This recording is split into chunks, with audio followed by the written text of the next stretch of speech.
नमस्कार मित्रों, स्वागत है आप सभी का सनातन ज्ञान लोक में।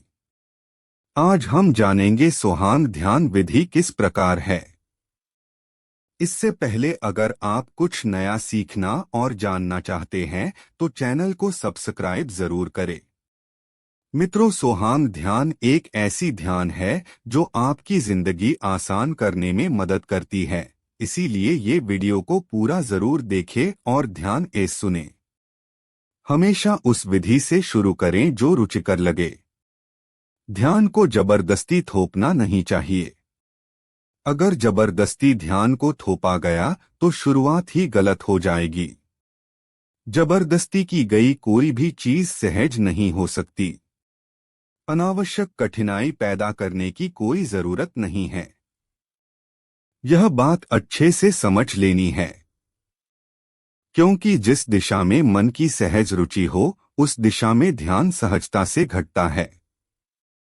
जो लोग शरीर के तल पर ज्यादा संवेदनशील हैं, उनके लिए ऐसी विधि है जो शरीर के माध्यम से ही आत्यंतिक अनुभव पर पहुंचा सकती हैं। जो भाव प्रवण हैं, भावुक प्रकृति के हैं, वे भक्ति प्रार्थना मार्ग पर चल सकते हैं। जो बुद्धि प्रवण हैं, बुद्धिजीवी हैं, उनके लिए ध्यान, सजगता, साक्षी भाव उपयोगी हो सकते हैं। लेकिन मेरी ध्यान की विधियां एक प्रकार से अलग हटकर हैं। मैंने ऐसी ध्यान विधियों की संरचना की है जो तीनों प्रकार के लोगों द्वारा उपयोग में लाई जा सकती हैं। उनमें शरीर का पूरा उपयोग है, भाव का भी पूरा उपयोग है और होश का भी पूरा उपयोग है। तीनों का एक साथ उपयोग है और वे अलग अलग लोगों पर अलग अलग ढंग से काम करती हैं। शरीर, हृदय, मन, मेरी सभी विधियां इसी श्रृंखला में काम करती हैं। वे शरीर पर शुरू होती हैं, वे हृदय से गुजरती हैं, वे मन पर पहुंचती हैं और फिर वे मनातीत में अतिक्रमण कर जाती हैं। स्मरण रहे, जो हमें रुचिकर लगता है उसी में हम गहरे जा सकते हैं, केवल उसी में गहरे जा सकते हैं। रुचिकर लगने का मतलब ही यह है कि उसका हमसे तालमेल है। हमारा छंद उसकी लय से मेल खाता है। विधि के साथ हम एक हारमनी में हैं। तो जब कोई विधि रुचिकर लगे तो फिर और विधियों के लोभ में न पड़े, फिर उसी विधि में और गहरे उतरें। उस विधि को प्रतिदिन या अगर संभव हो तो दिन में 2 बार अवश्य करें। जितना हम इसे करेंगे उतना आनंद बढ़ता जाएगा। किसी भी विधि को तभी छोड़े जब आनंद आना बंद हो जाए। उसका मतलब है कि विधि का काम पूरा हो गया, अब दूसरी विधि की तलाश की जाए। कोई भी अकेली विधि हमें अंत तक नहीं ले जा सकती। इस यात्रा पर हमें कई बार ट्रेन बदलनी पड़ेगी। हर विधि हमें एक अमुक अवस्था तक पहुंचाएगी। उसके बाद उसका कोई उपयोग नहीं है। उसका काम पूरा हो गया। 2 बातें स्मरण रखनी हैं। जब किसी विधि में आनंद आए तो उसमें जितने गहरे जा सके जाएं, लेकिन उसके आदी न हो जाएं, क्योंकि एक दिन उसके पार भी जाना है। अगर हम उसके बहुत आदी हो जाते हैं तो यह भी एक प्रकार का नशा है, फिर हम उसे छोड़ नहीं सकते। अब उसमें कोई आनंद भी नहीं आता, इससे कुछ मिलता भी नहीं, लेकिन यह एक आदत हो गई। फिर चाहे तो इसे हम करते रह सकते हैं, लेकिन हम गोल गोल घूमते हैं, यह उसके आगे नहीं ले जा सकती। तो आनंद मापदंड है। जब तक आनंद आए जारी रखें। आनंद का कण भी पीछे न छूट जाए। उसका पूरा रस निचोड़ लें, एक बूंद भी बाकी न बचे। और फिर उसे छोड़ने की भी तैयारी रखें।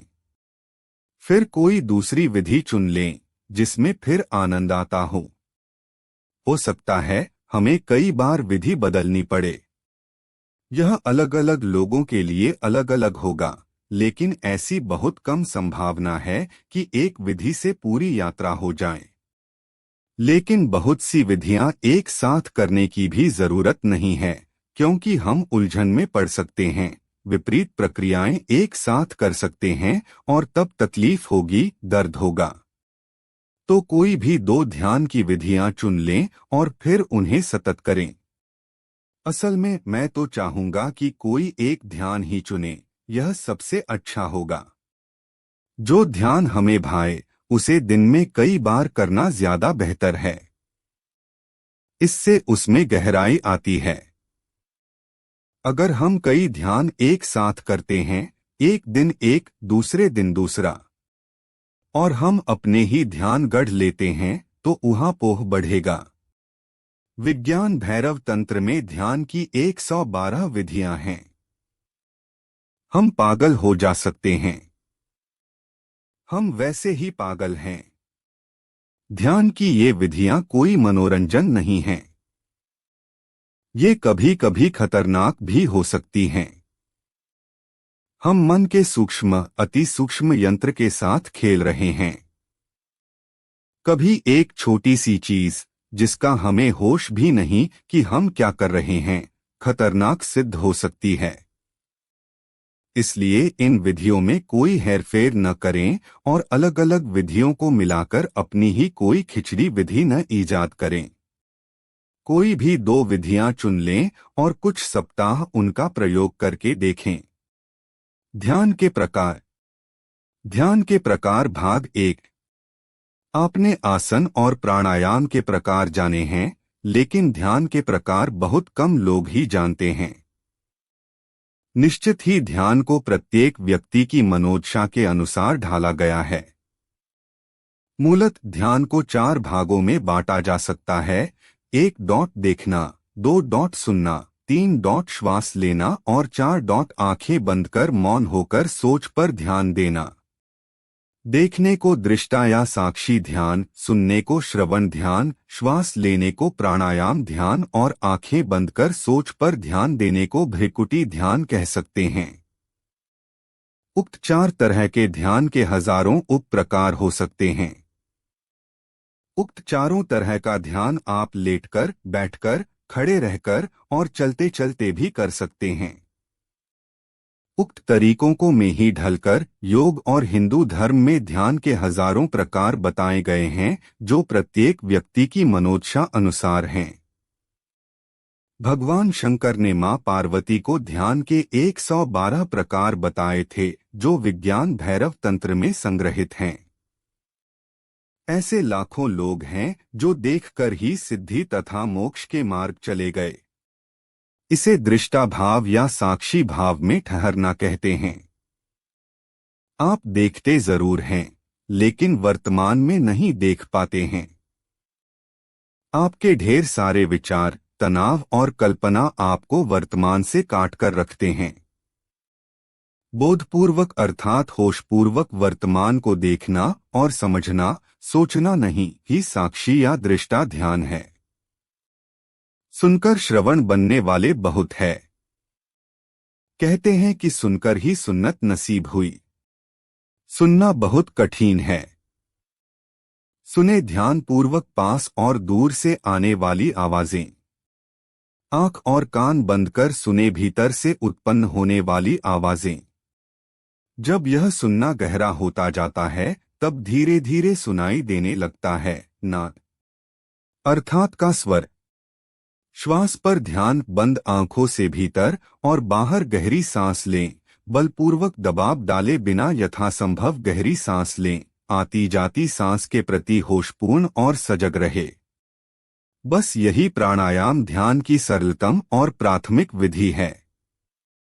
भ्रिकुटी ध्यान आंखें बंद करके दोनों भुवों के बीच स्थित भ्रिकुटी पर ध्यान लगाकर पूर्णत बाहर और भीतर से मौन रहकर भीतरी शांति का अनुभव करना।